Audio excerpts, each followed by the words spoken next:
बिस्मिल्लाहिर्रहमानिर्रहीम। तुर्गत अलब कौन थे? इनकी अजमत और शजायत के किस्सों की दास्तान। 124 साल का तवील अरसा कुल्हाड़ी के साथ मुनफरद अंदाज में जंग करने वाले पूरी उम्र में कितनी कुल्हाड़ियाँ इस्तेमाल की और सल्तनत उस्मानिया में इनका किरदार। अस्सलाम वालेकुम नाजरीन, आप देख रहे हैं हाउ नाउ, और अगर आपने हमारे चैनल को सब्सक्राइब नहीं किया तो इसको सब्सक्राइब कर लें ताकि इसी तरह की इन्फॉर्मेटिव और मालूमाती वीडियो आप तक आसानी से पहुँचती रहे। तो चलिए आज की वीडियो शुरू करते हैं। तारीख़ इस्लाम में सल्तनत उस्मानिया और सल्तनत अब्बासिया दो अहम तरीन सल्तनत हैं। नाज़रीन, 13वीं सदी ईस्वी के आगाज़ में तकरीबन अब्बासिया सल्तनत का खात्मा हो चुका था। तब एक जंगजू गिरोह मंगोल दुनिया में एक खतरनाक फौज की हैसियत से उभरे, जिनका सरखेल चंगेज़ खान था। ये जंगली वहशियों की तरह वार करते और औरतों और बच्चों को भी बुरी तरह कत्ल करते। चंद सालों में ये लोग मशरक़ी वस्ती यूरोप और बरआज़म एशिया में चीन और महलका इलाकों पर काबज़ आ चुके थे। जब मंगोलों ने तुर्क इलाकों का रुख किया तो वहाँ तुर्क कबीलों में बढ़ चुके थे, जिनमें सबसे ज़्यादा बहादुर और जंगजू कबीला काई था, जिनके सरदार सुलेमान शाह को इस वक्त का समझदार, बहादुर और अखलाकी एतबार से बेहतरीन सरदार माना जाता था। इनके बेटे अर्तुगल, जिन्होंने खिलाफत उस्मानिया की बुनियाद रखी, की बहादुरी के किस्से तारीख में रकम हैं। ताहम काई कबीले की असल ताकत जिस शख्स को माना जाता था वो अर्तुगल के दोस्त और भाइयों की तरह थे।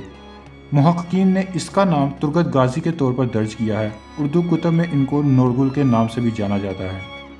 1200 ईसाइयों में पैदा होने वाले ये जवान काई कबीले के सबसे बहादुर जंगजू थे, जो हर जंग में अपनी कुल्हाड़ी के साथ लड़ते थे। इनके जंग करने का ये मुनफरद अंदाज की वजह से वो खासे मकबूल थे।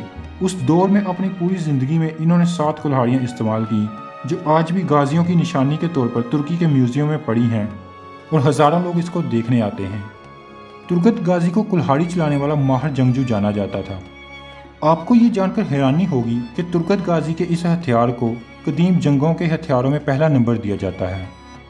वो काफ़ी खूबसूरत और क्रेल जवान हुआ करते थे। अंदाज़े जंग में इस कदर महारत रखते थे कि आंखों पर पट्टी बांधकर भी लड़ सकते थे।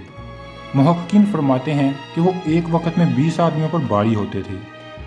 तुर्गत अलब ने अर्तुगल के बाद इनके बेटे उस्मान के साथ भी भरपूर हर जंग की मुहिम में साथ दिया, और यहाँ तक कि 99 साल की उम्र में भी इन्होंने अनागोल को फतह किया, जो कि उस्मान ने इनको सिपह सलार बनाकर भेजा था, और 36 साल तक इस शहर के गवर्नर रहे।